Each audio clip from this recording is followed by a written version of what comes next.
Bienvenue dans l'entreprise Bourrasso Industrie. Installée aux Épaisses depuis les années 80, cette société s'est spécialisée dans la sous-traitance en tôlerie fine industrielle. Du prototype à la grande série, les 48 collaborateurs de cette entreprise découpent, plient et soudent des pièces de toute taille destinées à différents secteurs d'activité. 1100 tonnes de matière sont ainsi usinées en moyenne chaque année. L'automatisation de l'outil de production est aujourd'hui indispensable dans ce secteur d'activité. C'est pourquoi cette entreprise, qui réalise un chiffre d'affaires de 8 millions d'euros, a investi dans des machines à commande numérique en agrandissant son atelier qui occupe aujourd'hui 11 000 m². Je rejoins tout de suite Patrick Bouchard, son PDG. Patrick Bouchard, bonjour. Bonjour. Merci de nous accueillir ici aux Épaisses dans votre entreprise. Avec plaisir. Donc on est chez Bourrasso Industrie dont vous êtes le PDG. Tout à fait. Alors ce qu'on aimerait bien savoir, c'est ce qui se cache derrière cette entreprise. On va marcher un petit peu. Est-ce que vous pouvez nous synthétiser votre cœur de métier ? Alors, le cœur de métier de cette société, c'est la transformation des métaux en feuilles, c'est-à-dire la transformation d'éléments métalliques en tôle, qui sont réalisés par un certain nombre d'opérations de découpe, de pliage, d'assemblage par soudage. D'accord. Alors vous-même, vous êtes ici depuis combien de temps ? Eh bien, ça fait bientôt 2 ans que le groupe que je dirige a repris la société Bourrasso, avec qui on animait déjà depuis plus d'une décennie une relation commerciale, donc on se connaissait déjà bien. Alors le nom du groupe ? Alors le groupe il s'appelle DIS, D'accord. DIS, c'est un groupe ligérien dont le siège est à Seiche-sur-le-Loir à côté d'Angers. D'accord, qui était déjà dans ce cœur de métier-là ? Alors qui utilisait cette technologie, qui utilisait en sous-traitance ces savoir-faire, mais qui n'était pas intégré dans la composante et dans la compétence. D'accord. Alors l'entreprise Bourrasso, elle date de quand ? Alors l'entreprise Bourrasso, en fait, elle date de plus de 4 décennies. Elle a d'ailleurs été constituée en tant que société il y a exactement 40 ans cette année. Ah, bon anniversaire. Par les frères Bourrasso qui ont donné leur nom à cette société.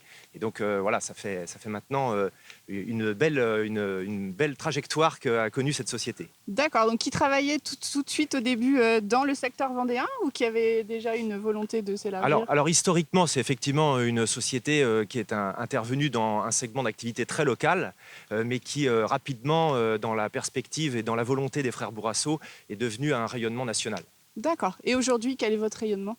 Alors aujourd'hui, on a un rayonnement qui est assez mixte. À peu près 50% de notre chiffre d'affaires est opéré sur les Pays de Loire et 50% rayonne sur le national.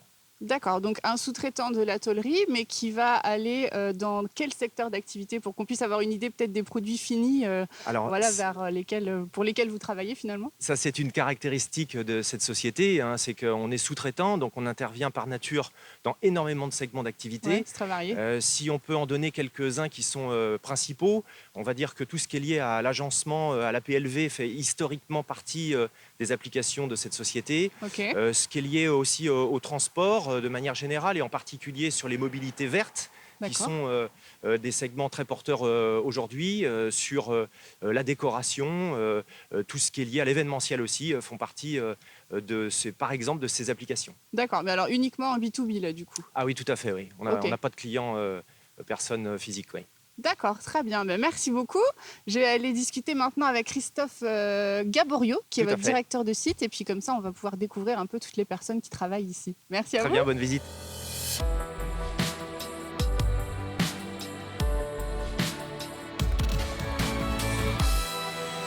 Alors, Christophe, bonjour. Bonjour. Donc on se trouve ici dans l'atelier de l'entreprise Bourrasso. Alors on aimerait bien comprendre comment ça fonctionne depuis l'arrivée de la matière première, tout le travail de cette tôle. Donc est-ce que vous pouvez nous expliquer ça avec les machines qu'on voit derrière nous ? Alors là, on est en amont de la production. Donc notre activité, c'est la tôlerie fine. Donc c'est le travail des métaux en feuilles, donc toutes sortes de métaux, de l'acier, de l'inox, de la galva, de l'aluminium. Alors, on se trouve de ce côté-ci sur le pôle découpe. Donc en l'occurrence ici, la découpe laser. D'accord, des machines automatisées. Avec des machines très automatisées. On voit un système de déchargement pièce à pièce en train d'opérer sur ce programme-là. D'accord. Il y a des tables d'alimentation automatique de la matière. Donc ça veut dire que la machine est capable d'enchaîner des productions différentes. Des programmes d'opérations de découpe qui ont été enregistrés en amont par un opérateur. Exactement. Il y a Ludovic qui est ici, qui lui est en charge de créer son organisation de production en fonction des matières et des épaisseurs, et surtout pour fiabiliser les productions de soirée et de nuit. D'accord. Donc du coup, chaque opérateur est capable de travailler sur plusieurs machines. Ce sont des machines assez modernes quand même. Alors, pas forcément. Il y a une certaine polyvalence effectivement sur la découpe numérique, Ouais. entre le poinçonnage et la découpe laser. Une certaine polyvalence dans les opérateurs, mais qui se limite vraiment à cette partie découpe. Alors là, Christophe, on arrive sur une machine complètement différente. Qu'est-ce qu'elle fait, cette machine ? Alors là, c'est le deuxième principe de découpe utilisé chez Bourrasso. Il s'agit de poinçonneuses à commande numérique. Okay. Donc là, le principe, on n'est plus sur un faisceau laser, on est sur un principe d'outillage des poinçons et des matrices qui viennent découper les pièces par grignotage. D'accord. Et éventuellement commencer à faire des mises en forme, des emboutis. On le voit sur la pièce, sur les pièces ici en cours de production. Donc là, après la découpe, on arrive sur quelle étape finalement ici ? La plupart du temps, les pièces, il faut les mettre en forme. Ouais. Donc une des opérations, c'est le pliage. On est équipé d'un parc de 5 presses-plieuses, dont 2 en largeur 4 mètres. Très automatisé, hein, des plieuses évidemment en commande numérique. Alors ça demande quel type de compétences de travailler sur ces machines, à la différence de la découpe par exemple, sur le pliage ici ? Alors comme tout métier sur des machines aussi techniques que celle-ci, ça demande un minimum de sensibilité technique. Ouais. Et puis on trouve avec nos fournisseurs de machines des formations sur site ou à l'extérieur pour appréhender ces machines assez pointues et pleines de possibilités. Donc après le pliage, on arrive sur une machine différente. Alors qu'est-ce qu'elle fait celle-ci ? Voilà, là on arrive sur une rouleuse, donc machine très régulièrement utilisée pour les mises en forme. Ouais. Donc là on vient former les pièces, des pièces cylindriques, elliptiques. Et cette machine-là en particulier, elle est à commande numérique. D'accord. Donc il y a une possibilité de répétabilité des pièces. Okay. Donc très employée pour faire des ouvrages d'agencement ou de mobilier urbain. Alors là, on arrive sur l'étape de la soudure, avec plusieurs personnes qui travaillent autour de nous. Effectivement, on a vu avant la partie très numérique de notre métier. Oui, là, on revient à la partie manuelle. on arrive à la partie manuelle où le savoir-faire des métalliers soudeurs fait la différence. Ouais, un vrai bagage, une vraie formation de soudure est nécessaire là. Tout à fait, avec une polyvalence pour la plupart en soudure acier, inox, aluminium.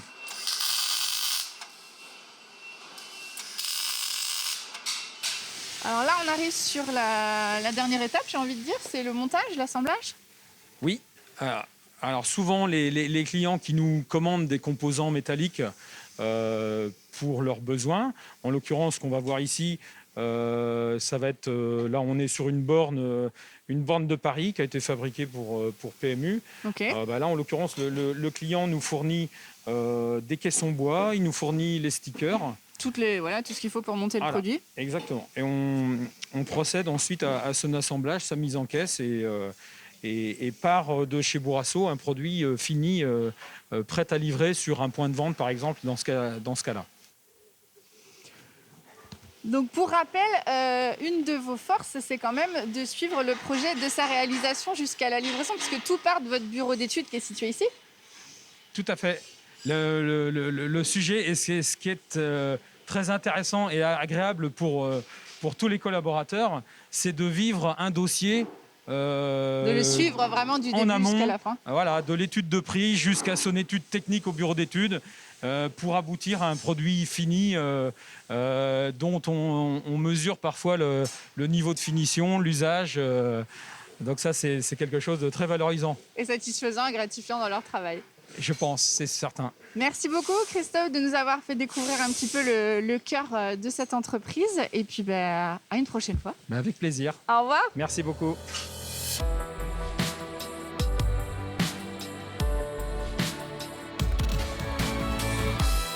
Alors Patrick, quelles sont les perspectives de l'entreprise Bourrasso pour les années à venir ? Alors comme Je l'ai dit tout à l'heure, la situation sanitaire que nous vivons aujourd'hui apporte quelques turbulences finalement à l'équilibre économique, mais néanmoins la résilience de notre société et plus largement de notre groupe nous permet d'envisager sereinement l'avenir, et en particulier en ce qui concerne les investissements, les recrutements et la formation professionnelle. Il faut savoir que Bourrasso, historiquement, a toujours attaché beaucoup d'importance à la formation en alternance avec l'apprentissage, puisqu'on utilise et on accueille ici des profils très professionnalisés, dans lequel finalement on est un acteur incontournable dans la chaîne de la formation. Concernant les investissements, historiquement, l'entreprise est très positionnée sur les investissements sur des outils modernes et fortement automatisés. Et donc, à aujourd'hui, on a plus qu'une réflexion qui est en train de s'engager sur les perspectives à la fois de digitalisation de nos réalisations et de notre process, mais aussi sur les investissements de la robotique. Comme vous l'avez vu, on utilise déjà de la robotique dans certaines opérations. On va poursuivre ces investissements.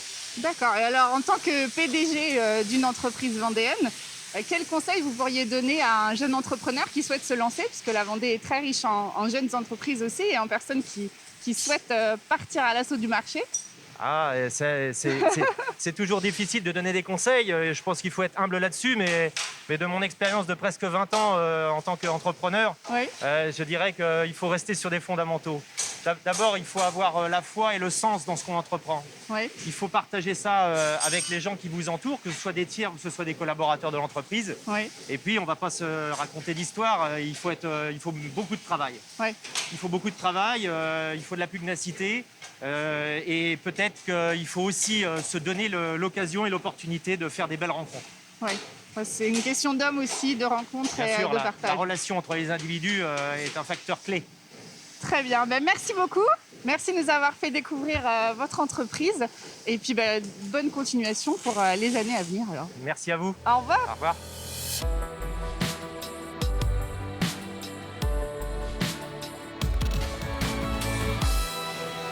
L'entreprise Bourrasso s'est dotée de machines très modernes, de robots, de machines à commande numérique, mais on voit aujourd'hui que les hommes travaillent de concert avec ces robots, notamment pour réduire leur pénibilité et leur apporter un vrai gain de temps. Merci beaucoup et à la semaine prochaine pour un prochain Mageco.